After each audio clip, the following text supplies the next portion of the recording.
दोस्तों, मेरे channel सारिकास cooking diary में आपका स्वागत है। दोस्तों, गाजर का हलवा बनाने में सबसे मुश्किल काम लगता है गाजर को घिसना। और उसमें भी अगर कोई पहली बार गाजर का हलवा बना रहा है तो उसके लिए तो मुश्किल हो जाती है।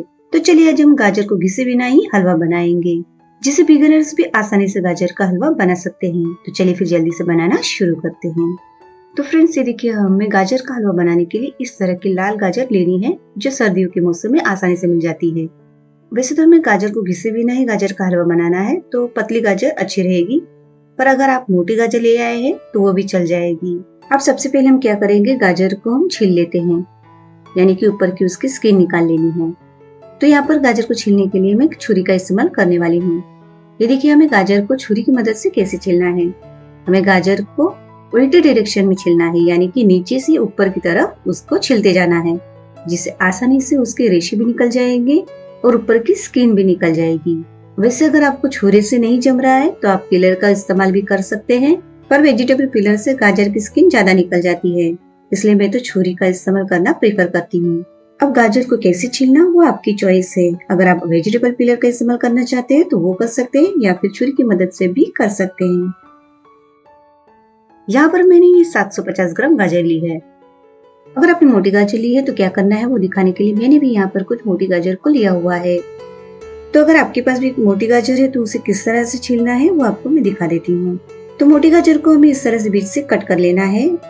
आपको जो ये मोटी गाजर में व्हाइट पार्ट दिख रहा है वो थोड़ा कड़वा रहता है, उसकी वजह से गाजर का हलवे का टेस्ट बदल सकता है, इसलिए हमें इसे निकाल देना है। तो ये देखिए, इस तरह से कट करके इसे हम निकाल देते हैं। तो देखा आपने कितना सिंपल है। बस इसी तरह हमें कट कर लेना है और उसके बाद इसे हम इस्तेमाल कर सकते हैं। अब मैं बाकी की सारी गाजर को छील लेती हूँ और धो लेती हूँ। तो फ्रेंड्स, यहाँ पर मैंने सारी गाजर को धो लिया है। अब हमें क्या करना है वो देख लेते हैं। अब एक सिंपल सा तरीका है, इन सारी गाजर को हमें टुकड़ों में कट करना है। तो ये देखिए, इस तरह से बड़े बड़े टुकड़े हमें इसके कट कर लेने हैं। तो इसी तरह हम सारी गाजर को कट करके कटोरे में डालते जाएंगे। यहाँ पर मैंने सारे गाजर के टुकड़े कर लिए हैं। अब हम गाजर का हलवा बनाने वाले हैं कुकर में। तो यहाँ गैस पर रखे इस कुकर में हम 3 चम्मच घी डाल लेते हैं। अब घी में हमने जो गाजर के टुकड़े करके रखे हैं उसे डाल लेते हैं। इन गाजर के टुकड़ों को हमें घी में रोस्ट करना है। तो गैस की फ्लेम को हम मीडियम रखेंगे और अच्छे से 5 मिनट तक इसे हम घी में रोस्ट करेंगे। इस तरह से जब हम गाजर को घी में रोस्ट करते हैं तो गाजर के हलवे का कलर बहुत ही खूबसूरत आता है। बीच बीच में चलाते हुए हम बस इसी तरह 5 मिनट तक रोस्ट करते रहेंगे।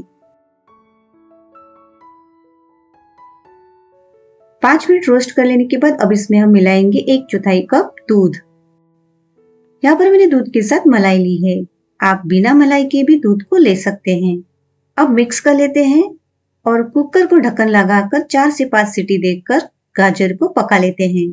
गैस की फ्लेम को हम मीडियम ही रखेंगे, जिससे जल्दी से सीटी हो जाएगी।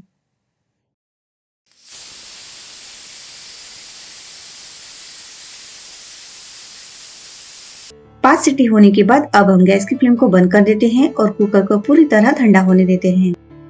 कुकर ठंडा हो गया है तो खोल लेते हैं, पर खोलने से पहले हम कुकर में बची हुई हवा को सीटी उठाकर निकाल लेते हैं। उसके बाद ही हमें कुकर को खोलना है। देखिए गाजर कितने अच्छे से गल गई है। अब गाजर को पकाने के लिए दूध की जगह पानी का इस्तेमाल भी कर सकते हैं। अब हम गाजर को स्मैश करेंगे। तो इस तरह से स्मैशर ले लेते हैं और गाजर को स्मैश करेंगे। ये देखिए कितने आसानी से गाजर स्मैश हो रही है। हमें गाजर को स्मैश करके एकदम चिकना नहीं करना है, थोड़ा दानेदार ही रखना है, तभी गाजर के हलवे का टेक्सचर बढ़िया लगेगा। फ्रेंड्स, अब देख सकते हैं कि गाजर में बहुत सा पानी छूटा हुआ है। तो हम गैस की फ्लेम को ऑन कर देते हैं और मीडियम फ्लेम पर रखकर पानी के जलने तक इसे हम पकाएंगे। और इस तरह से बीच बीच में हम चमचे की मदद से भी गाजर को स्मैश करते जाएंगे। अब धीरे धीरे गाजर में से पानी कम हो रहा है। फ्रेंड्स, आप देख सकते हैं कि गाजर में से पानी जलकर कम हो गया है। तब इसमें हम आधा कप शक्कर मिला लेते हैं। वैसे शक्कर आप अपने पसंद के अनुसार कम या ज्यादा मिला सकते हैं। अब फिर से मिक्स कर लेते हैं।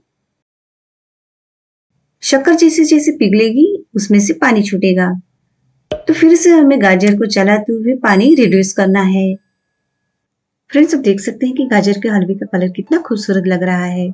जब ये पूरी तरह से बन जाएगा और भी खूबसूरत टेक्सचर और कलर इसमें आ जाएगा। शक्कर मिला लेने के बाद अब इसमें हम मिलाएंगे खोया। तो यहाँ पर मैंने 100 ग्राम खोया लिया है। तो खोया को भी हम हलवे में मिला लेते हैं। अब खोया मिला लेने के बाद फिर से अच्छे से मिक्स कर लेते हैं और शक्कर के छूटे हुए पानी को रिड्यूस होने देते हैं।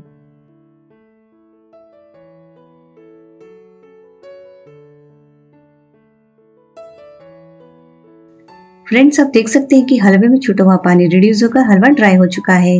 अब इस स्टेज पे हम इसमें मिलाएंगे ड्राई फ्रूट्स, पर इस तरह से नहीं मिलाएंगे, इसे हम रोस्ट करके मिलाएंगे।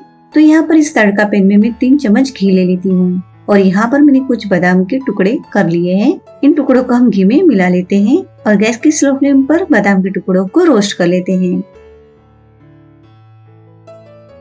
जैसे ही बादाम के टुकड़े रोस्ट हो जाएंगे, हम गैस की फ्लेम को बंद कर देंगे और यहाँ पर मैंने कुछ काजू के टुकड़े करके लिए हैं, वो घी में डाल लेते हैं। काजू के टुकड़े बहुत ही जल्दी रोस्ट हो जाते हैं, इसलिए मैंने गैस की फ्लेम को बंद कर दिया है। अब गरम घी में काजू के टुकड़े रोस्ट कर लेते हैं। ड्राई फ्रूट्स रोस्ट हो चुके हैं, तो इन्हें हम हलवे में डाल लेते हैं और अच्छे से मिक्स कर लेते हैं। इस तरह से ड्राई फ्रूट्स को घी में भूनकर मिलाने से हलवे का टेस्ट बढ़ जाता है। अगर आप इस तरह से ड्राई फ्रूट्स को घी में रोस्ट करके नहीं मिलाना चाहते तो भी चलेगा, पर गरम घी को हलवे में जरूर मिलाएं। गरम घी की वजह से हलवे का टेक्सचर बढ़ जाता है और स्वाद भी बहुत ही बढ़िया आता है।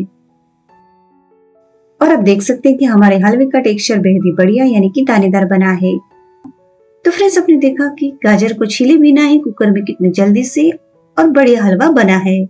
तो देर किस बात की, आप भी जल्दी से इस तरह से हलवा बनाएं और घर में सबकी तारीफें पाए। फिर मिलेंगे नई रेसिपी के साथ, तब तक के लिए बाय एंड गुड डे।